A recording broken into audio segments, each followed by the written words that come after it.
Hey guys, welcome back to the channel super ideas में आप सभी लोगों का एक बार फिर से स्वागत है। और आज है 17 फरवरी।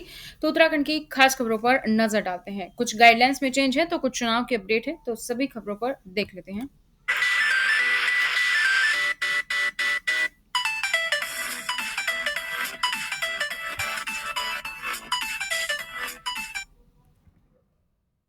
Uttarakhand live news. तो उत्तराखंड में कोरोना केसेस की सबसे पहले बात करें तो प्रदेश में 271 नए संक्रमण के मामले सामने आए हैं। 4 मरीजों ने दम तोड़ा है। तो प्रदेश में एक दिन में संक्रमितों से 7 गुना अधिक मरीज स्वस्थ हुए हैं। बीते 24 घंटों में 271 नए संक्रमित केस मिले हैं। 1422 मरीजों ने संक्रमण को मात दी है। 4043 सक्रिय मरीजों का इलाज चल रहा है। तीसरी लहर में कुल संक्रमितों की संख्या 89,237 हो गई है। स्वास्थ्य विभाग के मुताबिक बुधवार को 15,182 सैंपलों की जांच नेगेटिव आई है। और 13 जिलों में जो 271 केस हैं उसमें से देहरादून जिले में 147, हरिद्वार में 24, चमोली में 23, नैनीताल में 22, पौड़ी में 13, रुद्रप्रयाग में 11, अल्मोड़ा में 9, उधम सिंह नगर में 9, बागेश्वर में 4, टिहरी में 3, पिथौरागढ़ में 3, चंपावत में 2 और उत्तरकाशी जिले में 1 संक्रमित मिला है। उत्तराखंड बीजेपी में सियासी घमासान है। अपने ही नेताओं पर चुनाव हरवाने के षड्यंत्र का आरोप लगा रही हैं प्रत्याशी। आलाकमान ने मांगी रिपोर्ट। तो उत्तराखंड विधानसभा चुनाव की वोटिंग समाप्त होने के बाद से ही प्रदेश भाजपा में मचा सियासी घमासान थमने का नाम नहीं ले रहा है। पार्टी के उम्मीदवार पार्टी नेताओं पर ही चुनाव हराने का षड्यंत्र रचने का आरोप लगा रहे हैं। और आरोप है कि इस जद में पार्टी के प्रदेश अध्यक्ष मदन कौशिक भी आ गए हैं। भाजपा सरकार में मंत्री रह चुके और वर्तमान में प्रदेश भाजपा के अध्यक्ष की जिम्मेदारी संभाल रहे मदन कौशिक पर अपनी विधानसभा सीट के साथ साथ प्रदेश की सभी 70 विधानसभा सीटों पर पार्टी की जीत सुनिश्चित करने की जिम्मेदारी भी थी। प्रदेश में नाइट कर्फ्यू खत्म हो चुका है। 1 से खुलेंगे आंगनबाड़ी केंद्र। तो नई एसओपी जारी हुई है। नई एसओपी अगर आपको डिटेल में देखनी है तो चैनल पर वीडियो अपलोड कर दी गई है, आप वहां से देख सकते हैं। वैश्विक महामारी कोविड 19 संक्रमण के घटते मामलों को देखते हुए सरकार ने प्रदेश में नाइट कर्फ्यू को समाप्त कर दिया है। इसके साथ ही सभी सामाजिक खेल गतिविधियां, मनोरंजन, विवाह समारोह, सांस्कृतिक समारोह आदि पर लगे हुए प्रतिबंधों को हटाते हुए पूर्ण क्षमता के साथ व्यक्तियों के शामिल होने की अनुमति प्रदान कर दी है। तो अब सामाजिक गतिविधियां हो, मनोरंजन, विवाह समारोह या कोई भी सांस्कृतिक कार्यक्रम, कोई भी लिमिट नहीं है। किसी भी पर्सन की पूर्ण क्षमता के साथ व्यक्ति शामिल हो सकते हैं। तो यहाँ से सभी प्रतिबंध हटा दिए गए हैं। हालांकि इस दौरान कोविड प्रोटोकॉल का पूरी तरीके से पालन करना होगा, जैसे कि मास्क, सैनिटाइज करना और सोशल डिस्टेंसिंग का मेंटेन रखना। इसके अलावा राज्य में सभी आंगनबाड़ी केंद्र 1 मार्च से खुलेंगे, जिसके लिए अलग से एसओपी जारी की जाएगी। और स्विमिंग पूल, वाटर पार्क, राजनीतिक रैली, धरना प्रदर्शन पर रोक पहले की तरह ही जारी रहेगी। उत्तराखंड में पूर्ण बहुमत के साथ सरकार बनाएगी भाजपा, भट्ट का कहना है। तो भाजपा के प्रदेश महामंत्री सुरेश भट्ट ने कहा कि उनकी पार्टी राज्य में पूर्ण बहुमत के साथ सरकार बनाएगी। उन्होंने कुमाऊं गढ़वाल में भाजपा प्रत्याशियों को मिले समर्थन व मतदान के लिए मतदाताओं का आभार जताया है। उन्होंने कहा कि केंद्र व राज्य सरकार की विकास नीतियों को ध्यान में रखते हुए पार्टी के पक्ष में बेहतर मतदान हुआ। भाजपा प्रदेश महामंत्री भट्ट ने मीडिया को जारी बयान में भी कहा है कि 14 फरवरी को मतदान में प्रदेश भर में हुए मतदान में हर क्षेत्र में भाजपा को बेहतर समर्थन मिला। उम्मीद है कि 10 मार्च को होने वाली मतगणना के बाद भाजपा सरकार राज्य में फिर से पूर्ण बहुमत के साथ सरकार बनाएगी।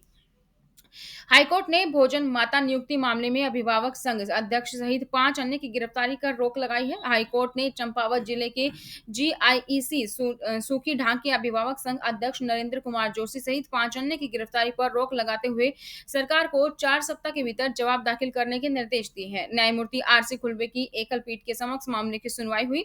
मामले के अनुसार जीआईईसी सूखी ढांग में 25 नवंबर 2021 को स्कूल प्रबंधन समिति व अभिभावक संघ में नियुक्ति मामले में आम सहमति नहीं बन सकी तो बैठक टाल दी गई। इसी बीच प्रभारी प्रधानाचार्य ने एससी समुदाय की सुनीता की भोजन माता पद पर नियुक्ति कर दी और एक पक्ष ने जिलाधिकारी चंपावत से इसकी शिकायत भी की। भरमकमल टोपी डिजाइन करने वाले समीर शुक्ला को सीएम धामी ने सम्मानित किया है। तो प्रधानमंत्री नरेंद्र मोदी ने इस बार गणतंत्र दिवस पर भ्रमकमल टोपी पहनी, जिसके बाद से यह टोपी चर्चाओं में आ गई। इसके साथ ही इस टोपी का डिजाइन करने वाले समीर शुक्ला भी चर्चाओं में आ गए। उत्तराखंड के मुख्यमंत्री पुष्कर सिंह धामी ने समीर शुक्ला को सम्मानित किया है। और समीर शुक्ला मसूरी में सोहम हिमालयन सेंटर के संचालक हैं। उन्होंने वर्ष 2017 में उत्तराखंड राज्य स्थापना दिवस पर 9 नवंबर को इस टोपी को लॉन्च किया था।